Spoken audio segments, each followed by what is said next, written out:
निकाह नामे में इजाफी शराइत लिखवाना गैर कानूनी करार। तलाक देने की शर्त में हर जाने का वादा भी कानून की खिलाफ वर्जी होगी। रकम, जेवर, जायदाद बतौर जमानत लिखवाना भी जुर्म होगा। लाहौर हाई कोर्ट ने फैसला जारी कर दिया। इसी हवाले से मजीद जानते हैं नुमाइंदा लाहौर न्यूज़ मोहम्मद इशफाक से। इशफाक, बताइएगा, इससे कबल जो निकाह नामा था उसकी जो शराइत लिखवाई जाती थी, क्या उनको कानूनी तहफ़्फ़ुज़ हासिल था? जी बिल्कुल, लाहौर हाई कोर्ट के जस्टिस चौधरी मोहम्मद इकबाल ने तहरीरी हुक्म जारी कर दिया है। इससे कबल, इस फैसले से कबल होता ये था कि जब निकाह होता था और निकाह के दौरान ये शर्त लिखवाई जाती थी कि अगर मर्द तलाक देने में पहल करेगा तो उस सूरत में उसको रकम, जेवर, प्रॉपर्टी और खर्जाना उसकी साबिक अहलिया को देना होगा। इस इकदाम को लाहौर हाई कोर्ट में चैलेंज किया गया और ये दरख्वास्त लाहौर हाई कोर्ट में दायर की गई, जिसके बाद लाहौर हाई कोर्ट के जस्टिस चौधरी मोहम्मद इकबाल ने निकाह के वक्त तलाक देने की शर्त में रकम, जेवर, प्रॉपर्टी, हर्जाना देने के वादे को गैर कानूनी करार दे दिया है। फैसले में ये कहा गया है कि शौहर को अपनी बीवी को तलाक देने का मुकम्मल हक हासिल है। तलाक देने में शरीयत और कानून में कोई भी शर्त नहीं आयद की गई। ये भी फैसले में कहा गया है कि अल्लाह ताला ने शौहर को तलाक देने का मुतलक हक दिया है। सुप्रीम कोर्ट ने भी शौहर को बीवी को तलाक देने से रोकने को गैर कानूनी करार दिया था।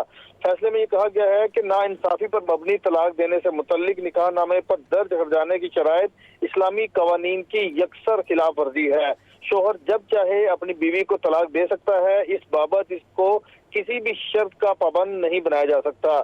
मोहम्मद सज्जाद ने फैमिली कोर्ट और सेशन कोर्ट के फैसलों के खिलाफ लाहौर हाई कोर्ट में अपील दायर की थी और इस अपील में ये मौक़िफ़ इख्तियार किया था कि 7 फरवरी 2016 को उसकी रिहाना बीबी से शादी हुई।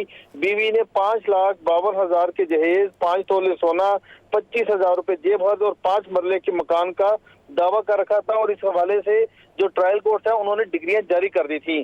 तो अदालत ने इस अपील को मंजूर कर लिया है। सेशन कोर्ट और फैमिली कोर्ट के फैसलों को भी कलअदम करार दे दिया है। ठीक है, हमारे साथ ही मौजूद रहेगा इशफाक। इसी हवाले से बात करते हैं माहिर कानून रिजवान गिल से। रिजवान गिल साहब, आपके वक्त का बहुत शुक्रिया।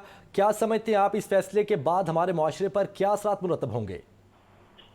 जी बिल्कुल, इसको समझने के लिए ऐसे ही जैसे निकाहनामा या वेडिंग जो एक सोशल कॉन्ट्रैक्ट होता है, तो किसी भी कॉन्ट्रैक्ट में आप जो गैर कानूनी शराइत होती हैं उसको आयद नहीं कर सकते। और इसी तरह निकाहनामे की आप देखेंगे कि जो शर्त है ये बिल्कुल किसी भी कानून में प्रोवाइडेड नहीं है। तो इसका जो तहफ़्फ़ुज़ है वो आपको डावरी की हद तक तो दिया गया है, लेकिन तलाक के ऊपर जो है कोई भी शर्त इस तरह से आयद नहीं की जाती, ना वो इस्लामिक है और ना वो उस तरह से है। तो इसके तो यही है कि लॉ में क्लैरिटी आएगी। ऑलरेडी इस लॉ के बारे में बहुत सारे अबहाम पाए जाते हैं। जब भी कोई इस मसले में फंसता है तो उसको इस फैसले से जो है वो उसमें क्लैरिटी आएगी कि तलाक जो है वो उसका हक है बंदे का और वो उसको दे सकता है और उसको एक्सरसाइज कर सकता है। और इस तरह की जो शराइत है वो अगर कोई नॉर्मल कॉन्ट्रैक्ट हो तो उसमें भी आप गैर कानूनी शराइत नहीं लिख सकते। और उसी तरह से निकाहनामे में भी जो चीज़ें शरीयत में और उसमें कानून में प्रोवाइडेड नहीं है उनको आप शर्त के तौर पर इस्तेमाल नहीं कर सकते। रिजवान गिल साहब, ये भी बताइएगा कि इससे पहले क्या निकाह खान या जितने भी ऐसे निकाह करवाने वाले लोग थे वो इसको, इन शराइत को लिख रहे थे? क्या ये एजुकेशन का मसला है?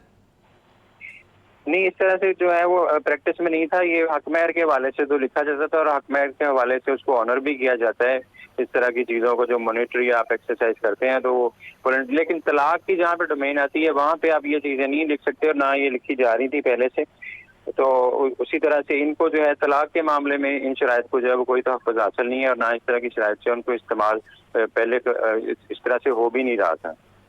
ठीक है, माहिर कानून रिजवान गिल हमारे साथ मौजूद थे। आपका बहुत शुक्रिया और इशफाक, आपका भी शुक्रिया, आपने तफसीलन आगाह किया।